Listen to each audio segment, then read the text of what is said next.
বাংলাদেশে যে তেলের দাম, এই তেলের দামের জন্য শোনা তোমার কোনো মূল্যায়ন দিতেছে না। কারণ তেল 200 টাকা লিটার। তোমার যে বাইরে খাবি মানুষ কেবে করে খাবি, তেলের দামটা কমে লিখ শোনা, তোমার কদর হবিনি, তোমার তখন চাহিদা হবিনি। এখন তো মানুষ খালি তেল নিয়েই ব্যবসা করতেছে, তোমার নিয়ে ব্যবসা করতেছে না। তুমি এই কয়দিন সাঙে যা ঘুম পারো, ল্যাপ কম্বল গায়ে দিয়ে তুমি ঘুম পারো, তারপরে তেলের দাম কমলি তোমার কদর হবিনি। তোমার লিয়ে সরাসরি দেহ না কি দৌড়াদৌড়ি, এখন তো কেউ মূল্যায়ন করতেছে না। তুমি আমার সেই প্রিয়, আমার কাছেই থাও।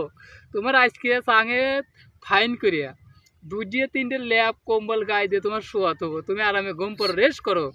যখন তোমার দাম হবে নি তখন তো তোমার টানাটানি শুরু হয়ে যাবে, তোমার পেরেশানি হওয়া যাবে না। তুমি কয়েকদিন রেস্ট করো, প্রচুর রেস্ট করো। শোনা আমার শোনা, আরে শোনা রে, তোমার দাম হবে নি, তেলের দাম একটু কমলেই তোমার দাম হবে, তোমার সেই টানা টানা হবে। শোনা ইস, আমার শোনা আজকেই তোমার চাঙিলে থই দেবো। আহা রে, আমার শোনা রে।